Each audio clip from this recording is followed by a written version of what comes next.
goodness, such a great team. Kyrie Irving, Kevin Love, LeBron James. Or when he was with, I almost said Boston. Bad enough.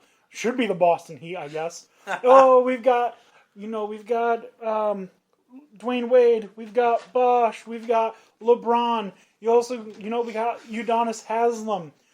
Okay, but when they lose, it's just LeBron. LeBron doesn't have help. LeBron doesn't have anyone around him. Yeah. Kevin Love is a scrub. Kyrie Irving doesn't know what he's doing. He's never been part of the super team. Yeah, he's never been part of a super team. And these, I complain about him a lot because he doesn't take blame for things that are his fault, and he doesn't give credit where it's due. And neither do his fans. His fans do not give credit to the fact that Kyrie Irving played like an absolute monster for 3 of the 5 games in the NBA Finals. They don't give credit to the fact that Kevin Love, while he might not have been scoring, was down in the trenches where someone bigger like LeBron should be getting those hard-fought rebounds. They're not, acknowledging the fact that Tristan Thompson is over there out-muscling Draymond Green a few times. So LeBron James fans, they are, for one single player, are, I think, even worse than Tom Brady fans. All right, and then my third one, and I just got to throw this in, Stony Brook fans, for supporting such a classless and hateful school.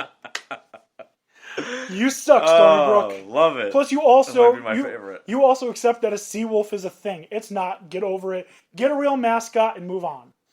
All right, Dan Beebie, do you have any honorable mentions? I have a list here. Actually, looks like my number 5 got dropped off the list here for some reason. So, my honorable mentions, I have the New York Jets. Understandable. All right, list them all off. And we'll just list them all off. Yep. Okay. The second one is the Montreal Canadiens. Why? I want to know why. Montreal Canadiens? Yeah. Habs fans are insane. They are Canadian. clinically insane. In 2008, after the first round of the NHL playoffs, they went on riots. They basically torched I was kind of surprised I didn't hear about riots when the Rangers beat them this year. Yeah, that's insane. I mean, I could see, okay, maybe not even after you win a championship, but the first round of playoffs. Yeah, it's like. That team was hyped up to the max and then lost in the first round, so it's like extra frustrating. But you don't go and just destroy your city over a sport. I mean, a lot of. I know a lot of people do it, and I disagree with it all the time. When the Giants won the Super Bowl. Oh, yeah. It was absolute chaos. If the Jets ever win a Super Bowl, I will probably go destroy a city. I'll just turn into Godzilla and just rampage. Is that but I won't destroy New York. Boston? It'll be Boston. Or Pittsburgh? Or Philadelphia? Yes, all of the above. Will you shoot fire? Yeah, but out of my butthole. Like a cigarette lighter? I'll have some hot chili. And, I don't know if that needs to be edited out. No, it's fine. There's absolutely no cussing whatsoever. It's just disgusting. Yep. All right, Dan Beebie, continue on. All right, so we listed the New York Jets. First one, Montreal Canadiens, were number 2, honorable mentions. Number 3 is the Chicago Bears. Why the Bears? The Bears, because every Sunday it's always the Bears. Yeah, but not in like Bears, 20 years. Yeah, Dub Bears fans. 20 years. Dub Bears fans realize Dub Bears suck. Yeah, Why do you think they booed Mitch Trubisky? They didn't know that a couple years ago when they had Jay Cutler and Brandon Marshall and Alshon Jeffrey. They thought they were Super Bowl bound. In all fairness, it looked good with Matt Forte. And they had Marion Barber and Matt Forte. Yeah, I don't think we're close enough to Chicago for them to get on my nerves like the other two. Yeah. The Bulls fans. Bulls fans are we have Jordan. And D Rose fans are also very irritating. Yeah. Especially when they just bandwagoned over to the Knicks and then, you had to argue with them when D Rose was playing horrible. We'll talk about that in another episode. That's something that is it okay to be a fan of a player and follow that player? We'll talk about that in another episode. But go on, Dan. But still, just to follow up on that last part, you got these Chicago fans that are always kind of like contradicting themselves, and they really don't even look into the stats of their team. It's like, well, okay, 1 week if we lose, it's going to be, oh, pity us, we're just the worst team out there. Next week they come off a huge win, and it's always looking ahead to that next team on the play card saying, oh, watch out for us. So Yeah. a lot of mixed emotions, it seems, with the Bears. The monsters of the Midway. Yeah, I mean, if you're not going to follow the team, maybe, I don't know, find a new one, or at least, practice some loyalty. I mean, come on. It's not easy for a lot of fans out there, but they're sticking with it. All right, who else you got? All right, so we just covered that. That's 1 through 3. At number 4, I have the Atlanta Braves as an honorable mention. I mean, how many years now have we been forgoing the tomahawk chop? Well, I think even more annoying is Ted Turner. Well, he's finally sold the team. I'm not sure who to, but I believe some media company. Probably that he owns. It could be. But I think Ted Turner is the most annoying. I'm getting in the wrestling business. But I mean, it's a lot of talk. Granted, a lot of talented teams over the years, but off the 1995 World Series win against the Indians, we're claiming already. Okay, we're going to be a lot of unique nicknames like the Bravos, America's team throughout the 90s, and then 96 you lose to the Yankees. So it's really debatable as to Yeah. a lot of their claims. Really quickly, before you move on, is it just me, or is Ted Turner really reminiscent of Carter Pewterschmidt from Family Guy? Lois's father. Yeah, it can Right? It's exactly the same person. Anyways, Actually, go on. Probably just as racist. I do have one really huge thing that kind of stuck out as to being a really kind of disreputable fan base. Excuse me. In 2012, when they had the inaugural National League wildcard game against the St. Louis Cardinals, there was a debatable infield fly call where the fans were furious and all of a sudden just started chucking bottles and food wrappers all over the field to the point where they almost disqualified their own team from the game. So really, as you mentioned earlier, fair. Sportsmanship and being a good sport, just very unexpected. They're just not having it. No. It's I understand dry spells, but come on, Come on. no room for that. Do you have more? I have 2 more. Just read them off. Okay, we got the Washington Redskins and the Boston Red Sox. Okay. Now, Washington Redskins, I believe back in about, say, was it 10 years ago, they used to have the fan base, what they call them, the Hoggets. Yep. And they wore, cardboard, pig's noses. Oh, I remember Yep. that. And the moo-moos. The moo-moos. Yep. And we also had a brass band, the only one in the NFL, but hey, we're not college football. What was up with that?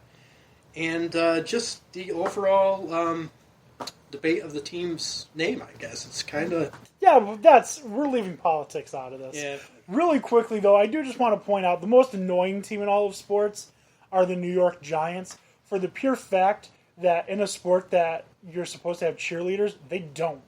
The Giants do not have cheerleaders, and that is annoying. Get some cheerleaders. And the NFL should also pay their cheerleaders, but that's another conversation.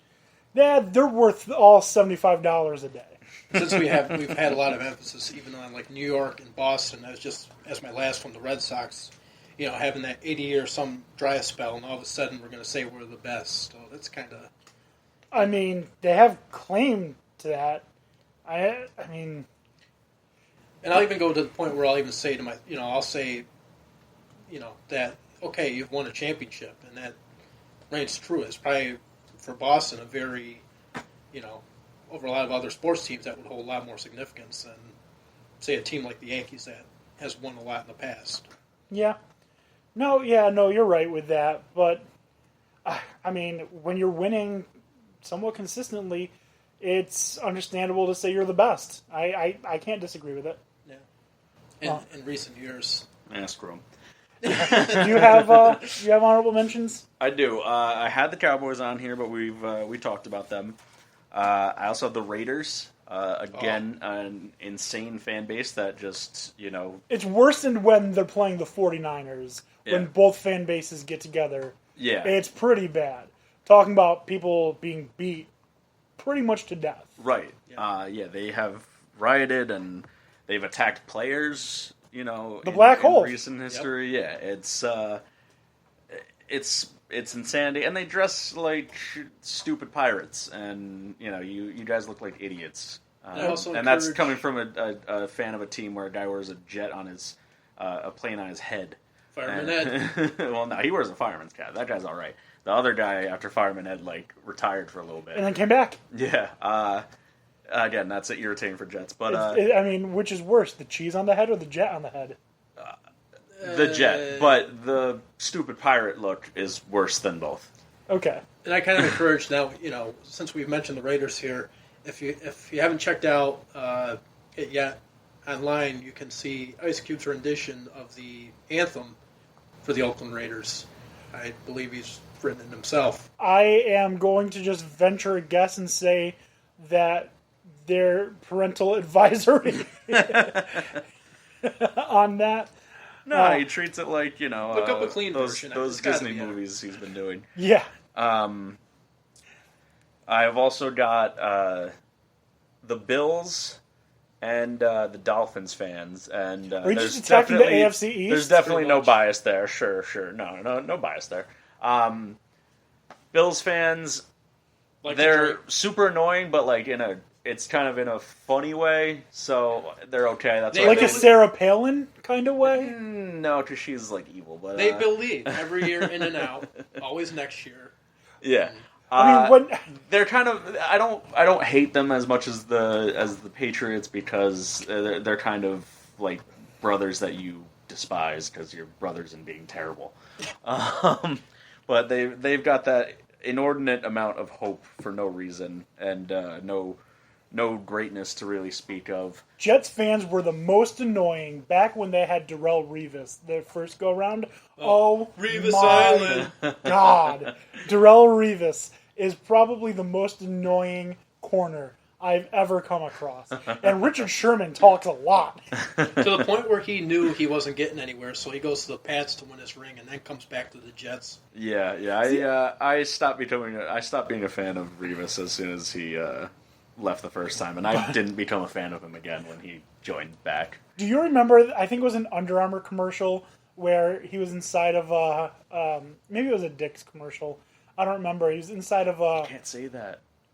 Yes, he can. Sporting Goods. Yeah, Dick's Sporting Goods. He's inside of a sporting goods store with gloves catching. There's this young kid who's doing that, and Darrelle Revis comes over and talks to him, and he's like, "You got to get yourself an island." And he's like, "Yeah, an island." Obviously, an island meaning, no one comes and gets away. Like, anything that comes to you stays with you. You are the one that's going to get the ball or stop the other person from getting the ball. And it's really funny because he says, "Yes, imagine your island. What is the name? What's your name?" And he goes, "Gilligan." He's like, "We'll have to work on that." Because it can't be Gilligan's Island. That's not bad. It was funny. I also told it horribly. It was much funnier watching it. There's also another great, I believe it was a Dick's Sporting Goods commercial back probably about 5-6 years ago now, where it was Jimmy Rollins from the Phillies after they came off their World Series win, where he was talking about building toughness and was basically just taking fastballs from a pitching machine in the stomach. Yeah, I think the best promo with a Rollins is when Seth Rollins appeared on the WrestleMania with his Money in the Bank briefcase. I was going to say the Daily Show. No. But do you have more honorable mentions? Or was that the last one was the Dolphins, and I actually don't have a ton of experience with Dolphins fans. It's because they're, in a terrible place called Florida. Just is hotter than hell. I thought it was Florida. Oh, no. Common misconception, actually. I thought the rapper was Florida, and the state was Florida. I do have to shout out my friend John, who is a Dolphins fan. My sister's a Dolphins fan. An annoying one. Terrible. I love you, John, but you're the worst. All right. So without further ado, we're going to get into our number one. My number one are the Philadelphia Eagles. And that is for 3 reasons. One, you go around talking about how great your team is when they have absolutely no history. You went to a Super Bowl and you lost. All right? You talk about how the Cowboys are living in the past. It's because we've won a Super Bowl. Talk about how the Giants are just clinging to those Super Bowl wins. It's because they've won them. Talk about how the Redskins haven't been good since the early 90s. They won Super Bowls. All right? You haven't won anything. You